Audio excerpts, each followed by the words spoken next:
Thank you, Heidi. Good morning, everyone. Welcome to ROC. And my name is Kat. I'm currently working for Rosewood, revenue management function. And wow, it's been 2 years. So it's really nice to see everyone in face.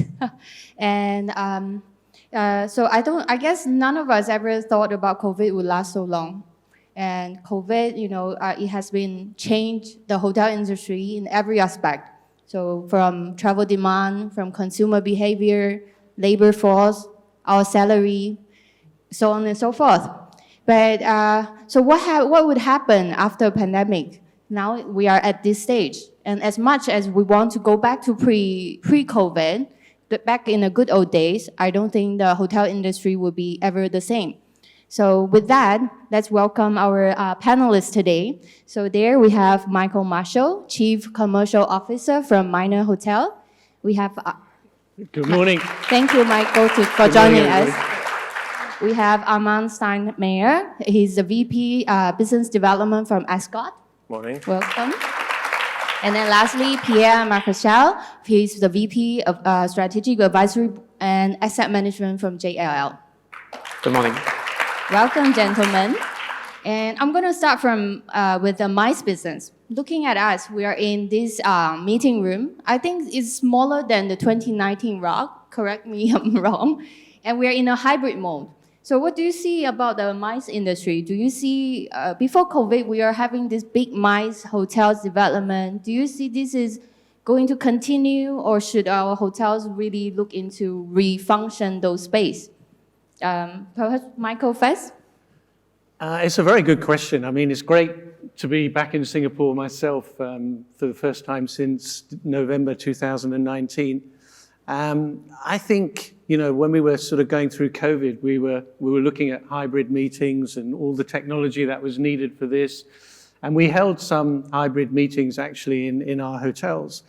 But I was amazed to see, I went to Dubai for my first kind of business trip or conference to the Arab travel market in April. And I was stunned to see how many people were there. Nobody wearing a mask, and it was completely full, and it was like it was in 2018 and 2019. So I think as soon as, we're fully out of this COVID mode, meetings are, and we see it already with a number of leads and smaller meetings that are starting to happen, meetings are coming back. It's going to take time. I think it's probably going to take another year or more. But in some countries, the larger big conferences are actually happening. And we've seen that in Australia. We've seen it in Europe. So I believe, venues such as this are still going to be, very valid. And this is an amazing, amazing venue. Thank you, Michael. What about Aman? What do you think? Yeah, I think, it's great to actually be back at the conference track. I think that COVID actually has been quite interesting for MICE because we have two really key different kinds of locations. So you have big MICE destinations like Singapore, Dubai. I think it will take some time to get back to where we were before COVID. One thing that's interesting as well, though, is that during the pandemic, I think there's been some resilience as well with domestic markets and MICE demand. So particularly in countries with relatively large populations and as well with, essentially key secondary, tertiary cities, that MICE demand never really went away. And we had a lot of local conferences. So I think that when we talk about MICE and demand and future growth, it's important to distinguish between the two types of location that we look at post-pandemic. So for example, like Hong Kong, probably not so great in the next few years. Okay, and Pierre? I concur with Armand. I think that local or regional MICE for countries that have local demand will continue to exist. Mm-hmm. Apart from MICE, I think that there's also the whole event space where people will continue to get married and have weddings. And we can see weddings that are very strong in markets like Singapore.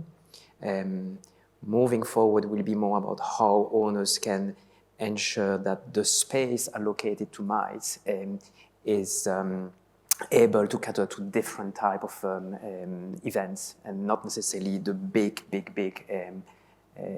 meetings and conventions, but a bit more of a fluid. More fluid, smaller size, flexible. Yes. I think one thing, when you're looking at conference and meeting space and MICE space. I mean, one thing that we do with our hotels is look at the, revenue per square meter. which causes a lot of discussion actually in terms of maximizing those spaces and whether they should be used for other higher revenue generating opportunities. But sometimes you need the conference space or the meeting space to sell the rooms. If you've got thousands of rooms, so they're all counter discussions that we have. But it's one metrics that we do look at. Maybe that's going to become more apparent depending on how quickly the MICE business comes back. I think probably similar to this morning when the first section about the economy, probably domestic business probably come back first, regional business come back later, international business come back the last, right? Yeah. And what about business travel versus leisure travel? I'm sharing a joke here. It's like we've been doing, in Rosewood, we're doing the budget planning. So during the budget planning, we were arguing about like business travel come first or leisure travel come first. And then we were like, maybe business travel because it's necessary. You have to travel. You have to meet your client. Leisure can come later.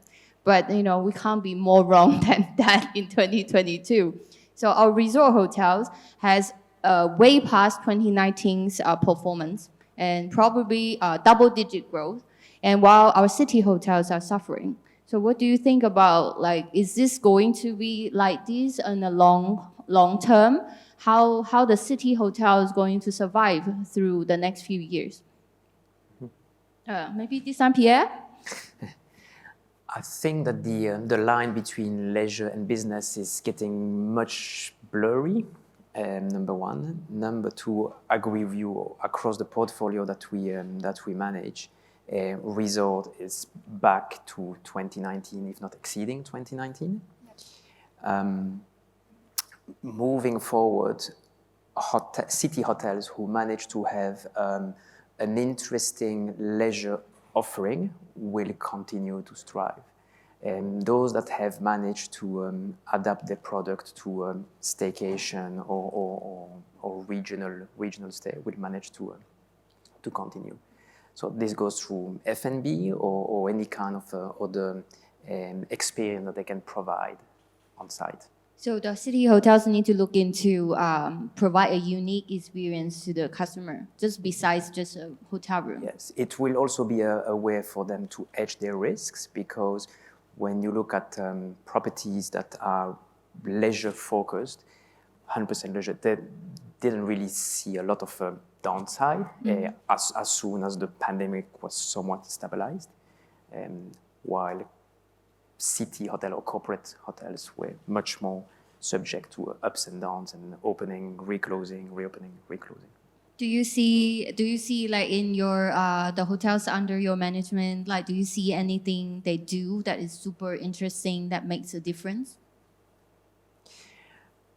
I see some hotels who have started to focus on wellness in general, and not only wellness from the typical kind of like a spa product, but everything about wellness, including mental health. So those hotels that manage, for example, to have some amenities that are focused on meditation, for example, or yoga, etc.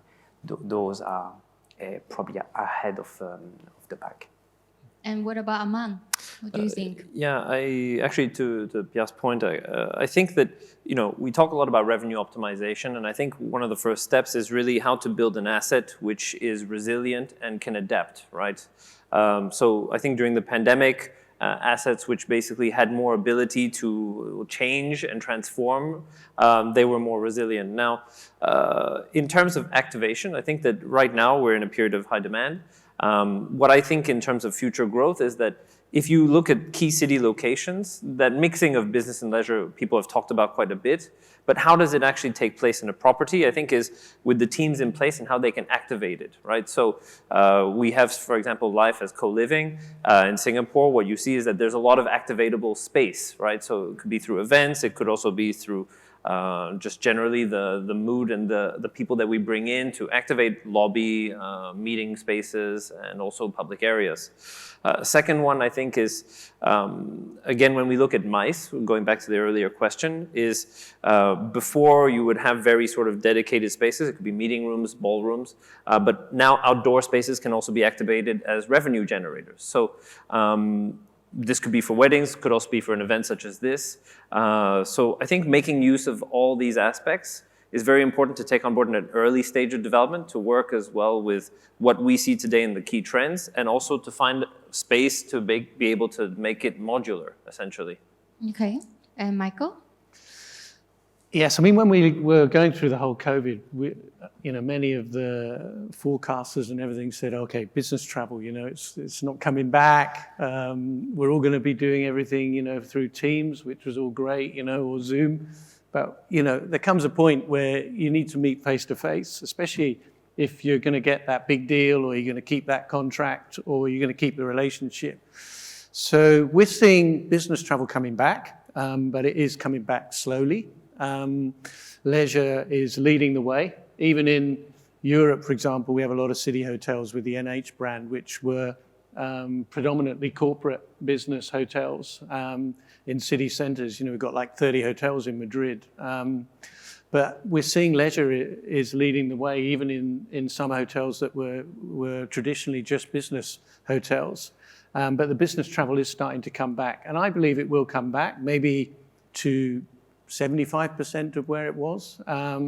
So that's why we need to, if you're a city hotel, drive other sources of revenue, which is leisure business, or look at how you can target that leisure business, or look at the experiences or the offerings in your hotel that will attract more leisure guests or more other types of business.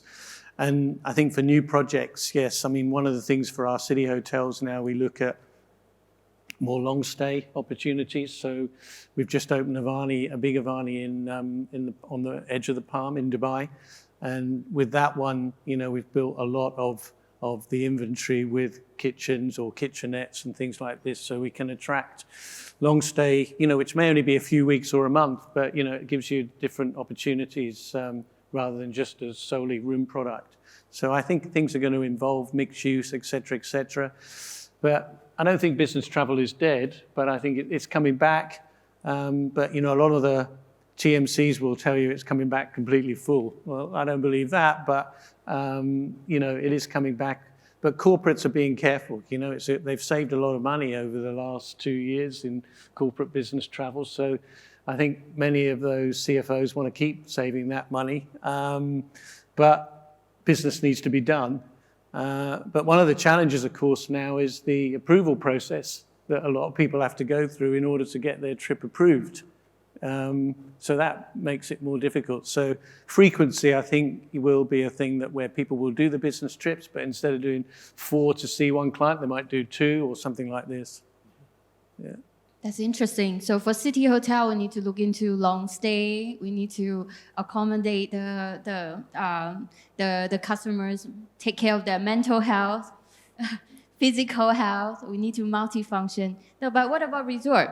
So for example, I'm planning my trip to Phuket, and then my plan is I'm going to work from the hotel room for once in a while. So what about those? Like in the past, our behavior is to hop, like for Singapore, hop over weekend, Friday, hop on a flight, go Phuket, go Bali, and then Sunday, Monday, come back. Just as simple as that. But nowadays, people are planning a bit longer trip, right? And probably home office is normal. So what do you think resort hotel should cope with this new change? Pierre again? Sorry. Okay. The hotels that have the space definitely can have a bit more business-friendly amenities, like a proper desk, proper lighting, proper PowerPoints and things like this. Those who don't, what I would recommend them is to set up some kind of co-working space. So maybe you reduce a little bit the space for the kids club, but you make a little bit more room for work-friendly environment, and that can also enable you to drive a bit more of food and beverage sales, coffees, for example. Mm-hmm. So for those resort destinations that used to have maybe a fair bit of MICE business, maybe there's an opportunity for them to repurpose some of their meeting rooms into something that is more permanent setup of co-working kind of a space. Co-working, okay. Maybe collaborating with some of the big co-working operators to bring that whole experience that they are used to in Singapore, for example. Maybe they could have the same experience in Bali or in Phuket. Sounds like a good plan. What about Aman? Yeah, I think that we talk a lot about owner expectation, and I think that you're given a certain hand with the asset you have. I think what an owner would expect is to see operator and the team in the property to do things like Pierre just mentioned, is like how to capture and hold that base that you have, because I think in terms of leisure right now, it's true that the travel flows from before COVID are not back.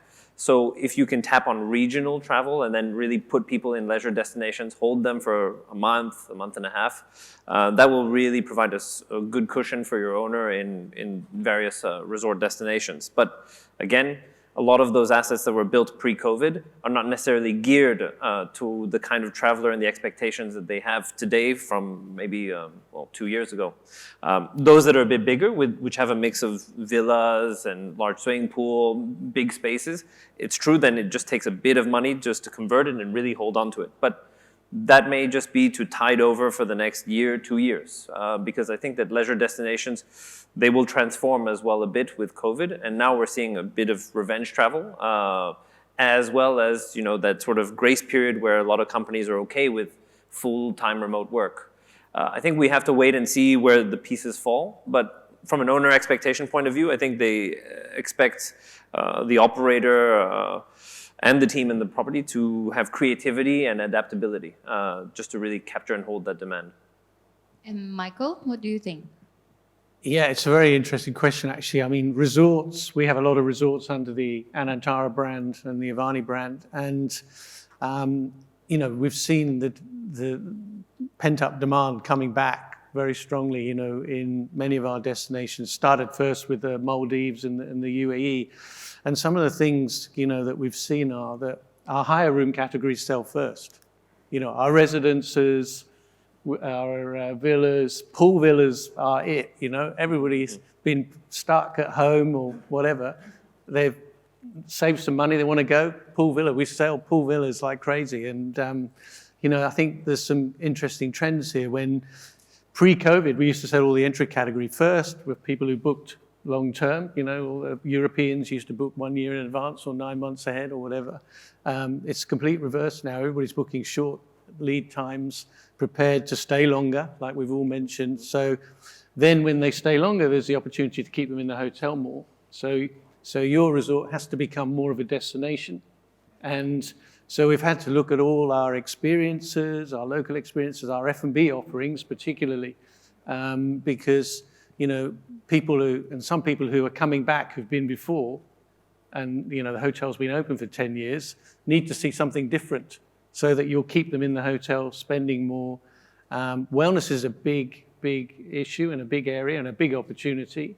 Lots of revenue potential, and I think owners are going to look in to see how you can drive wellness, because it goes right across the whole resort and the whole hotel, not just spa and having the treatments and the therapies, but across the whole of the food and beverage offering.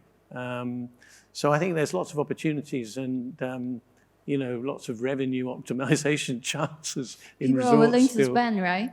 Yeah, it's just where. Looking at a hotel, we are at Rosewood is the same story. Actually, we are also seeing big suites, villas sold out first before the entry level. It seems people are tired of being locked up in a small room, and a connecting room also. We also see a very, very strong demand on that sector. So probably this is something that hotels should look into moving forward to be, again, multifunctional, resilient to any changes. I think the other thing that we're seeing is that you need to have, picking up on the wellness, is more families are traveling as well, or generational. I mean, it's quite common in Asia, but it's happening across Europe, is, generational groups travel together. So you've got to keep everybody happy. So, originally we built kids clubs, but pretty much they were tailored towards kids clubs for smaller kids. But now you need teens clubs with all the gear that goes with that. And we've just opened a hotel actually just outside Phuket in Khao Lak, where we've built these big rock climbing frames and boxing rings and, teens club with some of the old games I used to play, like, Pac-Man, if anybody remembers that. Probably everybody's too young, and Space Invaders, machines, and the old slide ice hockey and things like this. But people want, to be entertained, and they want opportunities to be entertained. And they don't necessarily want to travel outside the hotel, which is a good opportunity for us. I totally agree. Being a parent now, I have 2 kids. And whenever I travel, I look for what the hotel can provide, so I can leave my kids there, just have my real holiday. Yeah. What about Aman? So is there any new development in your group, like you're doing to cope with this? At the Ascot, like what we've done in the last 2.5 years is that we're really branched out beyond service departments, also to include co-living and hotels as well. I think that, what we have noticed is that even during the pandemic, some owners have taken the opportunity to really adapt their assets. So in one case, we have a Yellow, which is a lifestyle hotel in Jakarta, which basically fused together several rooms to turn them into family rooms. So they would be more thematic, bringing in like a PlayStation, an Xbox.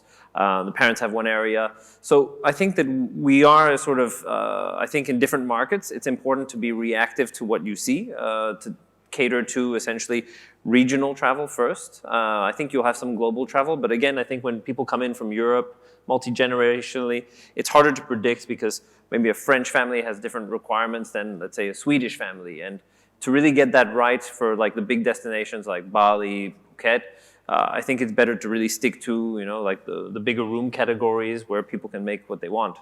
Now, when we look to cater to, let's say, regional travel, then I think that we have a pretty good understanding of what is the profile of the guest in Asia and see what they would need in their respective rooms. Now, how do we tailor that? I think that when we look at service departments, we have a lot of space to play with, right? And then we can really get that long stay. In a hotel side, it's really how to use the manning that we have in those properties to basically make it more lifestyle, make events, activities that will really benefit, whether it's MICE, family travel, and so on and so forth. So I think really the important thing in all this, though, is that as any operator will know, is how to have a strong plan, how to understand the market that you're catering to, and then to really bring alignment with the owner. Because at the end of the day, to do it well sometimes costs something. It's marginal if you have the asset for it. But that proximity does allow us to do far more than if it just stick to one SOP, right? Mm-hmm. And Pierre, do you see any changes in terms of design or refunctioning for this purpose? What we see is that for new builds, there's much more thought behind room or F&B product to be housekeeping friendly. How do you make sure that the room is as easy to clean as possible, for example? Easy to clean. Okay. Easy to clean, because the expectation on cleanliness has obviously increased, right? Designers like to have a sink, for example, with a 90-degree angle. Housekeepers hate it, right? So how do you remove those frictions that will consume time for the housekeeper to ensure that the productivity of housekeeping is still there? That's an interesting point. Yeah, so now the requirement of cleanness is different. Correct, right? And with that comes cost, and with that comes compression of the margin of the operator and also the owner. So how do we ensure that the processes and the design are all aligned to ensure that we don't have those kind of frictions or bottleneck? What we also see is some of our owners are looking at pushing further the boundaries of hybrid. We are working on the pre-opening at the moment where some of the suites have a design that allows the bed to be basically put back into a shelf. Oh. So that suite can either be a boardroom or a suite. And the whole design allows you to convert from A to B in a very easy and efficient manner. Okay, so it's about how to multi-purpose the space. Yes, so you could have the room used as a boardroom during the day, and then still have a guest to stay overnight, and then you then maximize the yield of that space. I like your points about the operation, like not only about design, how to attract customer, we also need to think about the operation part where now labor is kind of a big issue for most of the hotels. And okay, I will have one last question in my head is about big size, small size. So before COVID, big size was the trend. Thousands like Macau or Singapore, thousands of hotels adding into just one hotel, 1,000 rooms. One hotel, 2,000 rooms. So what about now? Like from an owner's perspective, would you prefer to build a big project or would you more go for a small size moving forward to hedge the risk? Aman? I was worried you would ask me first. It's your turn. Okay, so I think big size, if I were an owner, I would probably look towards 100 to 150 keys. That for me is probably the sweet spot at this stage. Now, obviously, this is always subject to location, price of land, so on and so forth, right? But I think that at least in the next 2 years, there's been a lot of construction boom in APAC, at least, in some key destinations. A lot of big hotels, a lot of shells that need to be finished. So I think it's also important to see, to basically secure a key location with real, landscaping value, right? So a semi-resort doesn't necessarily have to be in, let's say, far, far away from a key destination. And something that would probably be in the upper 4-star segment. Because I think that is probably the most balanced at this stage. Big open air, some MICE capacity, close to population centers. 100 to 150 keys, I think, would be what I would look at as an owner. For the big ones, I think, they're rarer today. And when they do exist, they will be in places you expect, like Macau, Hong Kong, Hanoi, different locations. Yeah, Vietnam. I think Vietnam there's quite a bit. is those large inventory hotels. Michael, what do you think? Yeah, it's going to be very interesting to see how it evolves. I mean, some of those huge hotels as well in the US, big convention hotels. I mean, we're not really into big 1,000 rooms. I mean, our biggest properties are 500 in Europe. We've got some NHs in that range, but we're normally in the 100, 150, 200, 300 category. I wonder if those big units, big hotels are going to have to look at mixed use, look at long stay or look at other types of use in order to maximize profitability going forward. And owners are going to be looking at that, I'm sure. It'll be interesting to see whether some of those big projects that are all, on the way or will get changed and, there'll be retail, some residential or some, I mean, we've done residential and it's very successful, which, selling apartments and residences and villas under our brands. So I can see that growing, definitely, yeah. Okay, well, that's given me some good inspiration because we do have big inventory hotel coming up. I don't know what to do about it. And Pierre, what do you think? I think from an owner perspective, it will always be asking the same question: what's the best use and what's giving me the best yield? Yep. Big properties, I think that you don't have that many big properties. Major operators, I think that typically the average size is like 300 keys, 300, 350. You have those outliers in Macau, for example, but those one will still have a purpose. It will take a bit more time for them to get back on their feet because those require a lot of planes to fly on a very regular basis and being full, etc. But I don't see a major change in dynamic on how hotels will be built in terms of size. Okay, but you would not consider make the room less and then give more space for other purpose? Or make it bigger instead of The trend is more to have the rooms to be smaller and smaller. Smaller? Well, what has been designed up to now, especially with all those lifestyle brands that really try to maximize the key count on the very small floor plan. In markets like Singapore and Hong Kong, where the land is expensive, this will continue. In other markets where there's a lot of land, and then there will be more emphasis on bigger room. Okay. Yeah. Okay. We have a few more minutes left. Probably we open up for anybody have any questions. I see Anders have some questions.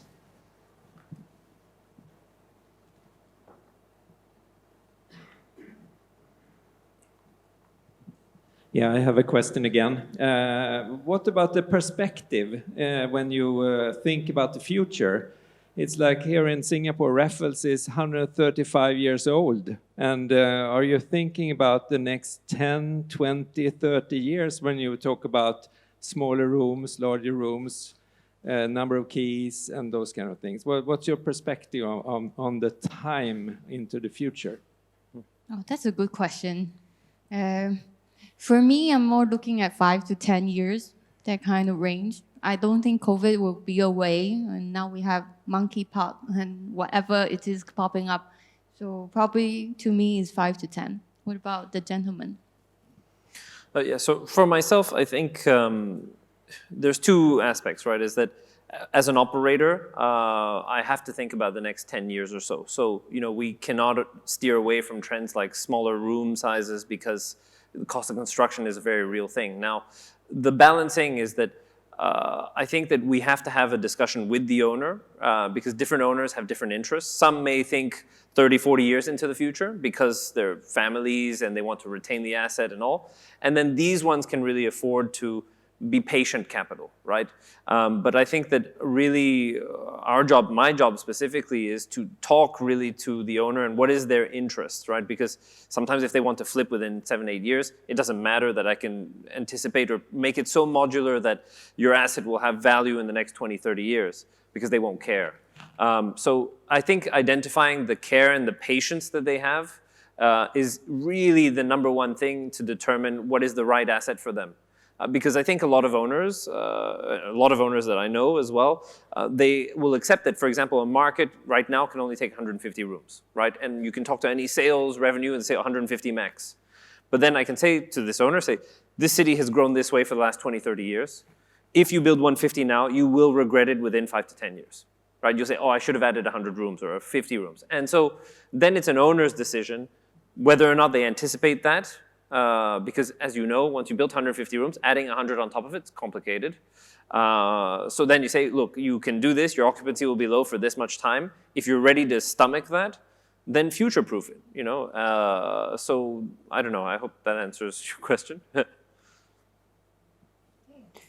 I think it's really a question of investment horizon for different owners, and it's about bridging the horizon that an operator has versus an owner. Operators typically would sign HMAs for 10, 15 years, 1 or 2 extensions. Yep. But hotel owners would, depending on their profile, have a much longer investment horizon. You would have a private equity fund would probably look at flipping the asset after 5 to 10 years max.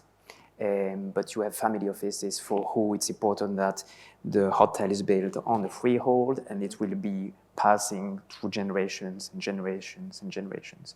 So it's really about understanding the profile of the owner and helping the owner to guide him in the choices that he or she will make to ensure that ambitions and are aligned. Okay. Michael? We're owners of a large proportion of our properties ourselves, so we have to look long term. But it's an interesting question because it's hard to look long term now with all the changes going on and what's happening. But from a profit maximization and return on investment, we always look long term. But I think the key is that you've got to be able to be flexible with your property so that you can adapt to these changing trends. So you can bring in innovation into your property. You know, you can do pop-up F&B restaurants, or you can do, so you need to maximize the space over time, which we're doing with our city hotels and our resorts. You know, we've changed a lot of them over the last 2 years to adapt to some of the new trends. So I think the basics are all there, you know, room size and you know, mixture, having twin rooms and connecting rooms and all these basics, and so many F&B, but it's how you're flexible going forward to be able to optimize, you know, maximize the profit. So, yeah. That's a really great question. Thank you. Any other questions? I'm sure there must be some more. Yeah. Thank you. Question. Sorry. Heidi. Yeah, my question is, with this pandemic, as owners, operators, you know, what is the change you're seeing with management contracts? How do you see the relationship between, you know, the asset manager versus the hotel operator? Is it changing? Has it changed? I'd like to. That's a good question. I think the HMA contract's definitely going to evolve. I think it's be interesting to see how it does change. You know, there's a lot of focus on the incentive part. I think that's key. So, you know, maybe those base fees and everything else, you know, get less and the incentive gets more, or the whole structure of it changes. I think, you know, the relationships between owners and us, we're owners ourselves, and we've got 3 Four Seasons still, and this is where we started. We've still got a JW Marriott in Phuket and the St. Regis in Bangkok and 3 Four Seasons in Thailand. So, you know, as owners ourselves, we want to put maximum pressure on Four Seasons and Marriott to maximize everything. So sometimes this relationship gets a bit fraught, you know, but at the end of the day, both goals should be aligned, you know, and we're all working towards the same objective, which is, you know, to maximize profits and revenues, keep the team members happy, keep retained staff, because that's another challenge we face now is some of the hotels, probably even here in Singapore, you know, can't run even if you were to fill because you don't have enough staff. And we lost a lot of people in the industry, maybe 45% of all the team members, you know, so I think it's going to be interesting because, you know, owners have been, like ourselves, you know, losing billions of dollars over the last, you know, 2 years. So we want to get that back now as quickly as possible and return hotels to profitability. So, you know, the relationship over the last 2 years was all about, you know, minimizing costs and reducing cash leakage everywhere and minimizing the losses. Now it's all about revenue generation and revenue optimization, and our owner review meetings spend probably 60-70% of the conversation about revenue optimization. What are you doing on the commercial part? And then the next part comes, okay, what are you doing to get the team members back and all this sort of stuff? And then a little bit on the finance stuff at the minute, you know. That's how it's changed, but that will keep evolving. That's what we see in Rosewood as well. Like the owner meetings is all about how we're making more. Like right now it's opening. Driving top line. Yeah, driving top line. How do we get the money in? And any comments to add? No, I completely agree actually with Michael's points. I think maybe the only thing I would add is that like the quality of relationship is very important. I think that during the pandemic, owners have been by and large very understanding. And I think that communication is important because when there is good alignment, then keeping good staff in the property is very important. I know a lot of properties that, you know, bled to keep their teams. That's very important. I think that then the owner expectation has been also that the teams in the property are creative and resilient, right? Because they can bring in ideas that are maybe not according to what they've done before, but owners will appreciate that as well because they are also understanding of the economic situation. I think that in future properties, especially before, so when we just meet, let's say, then yes, the incentive part is more and more important. But I think that's one aspect, right? Because at the end of the day, that is, you know, you sign the contract and all, but when that relationship is ongoing, in order to have that understanding from the owners to focus on human resources, to focus on asset quality and maintenance, that is something where operator and owner should be completely aligned. And in order to have that alignment, it's also to show that, if the pandemic is there, that you can make an effort in terms of what costs you can reduce for the owner without them having to ask for it. So how will that then evolve after the pandemic? So I think some things will stay, some things will go. I think the jury is still out on that. But maybe next year's HSMAI, we can talk about Same it. principle, make more money for me. Right. Pierre? At JLL, we've always had the approach to be collaborative and being kind of an interface between ownership and operator. And we continue to do that, and we are evolving our approach to help owners and operators to see more of the bigger picture. I like to use this analogy, right? An operator is very good at knowing what's inside the bottle, but not necessarily very good at reading the label outside. Mm-hmm. And we have the advantage, I would say, to have multiple bottles and to be outside of the bottles. So we can read a lot of different labels, and we can add value to different owners by providing them benchmark, sharing with them best practices, and guiding them to optimize their assets. That's really interesting. Okay, one last question, I believe. A bit on the talent topic that you were touching on, Michael. It's quite clear that the talent loss in the industry, the 20-30% loss that we've seen in the last year or so is going to be a trend for a little while. It's not going to be fixed very quickly. How are owners adapting to that when they're making choices? I thought your topic, Pierre, about the change in the operational design of the room was quite interesting. Are you seeing similar influences from the owners in terms of staffing, retention programs, sustainable staff development, things like that, or not so much? There's a lot of concern on staff movements and hotel poaching staff and movements. And I'm expecting that there will be even more in a few months. What owners are also looking is at how can they help operators to gain efficiencies?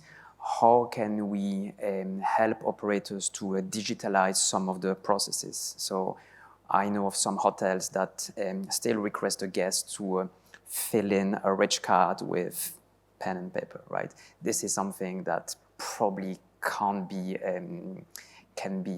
avoided with very easy to implement technology that removes one of the friction for the guest, that also remove overhead for the operator, or that allows the operator to repurpose that headcount to provide something that is more adding value than just making sure that the reg card has been filled in properly. So there are more and more solutions that are available now. And we see more and more owners pushing for those kind of solutions to be implemented. Okay, I see. I think, is that Puni? One last one. We're running out of time.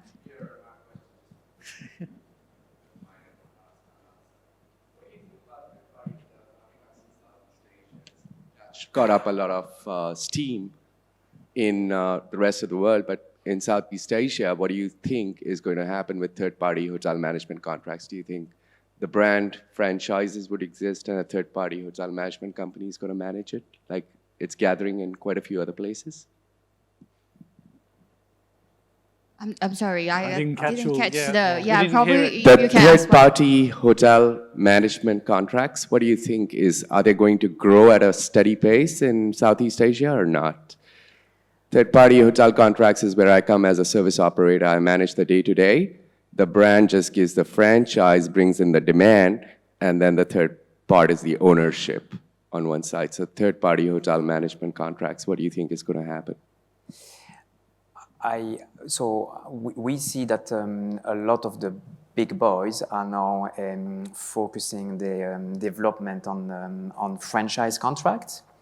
And for this to happen, they need to find partners that have an operating arm or partners that are willing to go for that third party. This is something that has been around in the US for years, that is gaining traction in Europe as well, with, interestingly, some Asian investors by investing in those operating management companies in Europe. So I'm expecting that they will also help those management companies to expand their operation in Asia.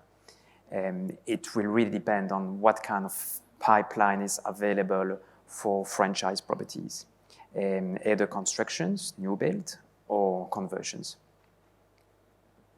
Okay, I think that concludes today's panel. Thank you so much, everyone. All right. Okay, thank you so much. Thank you so much, Kat.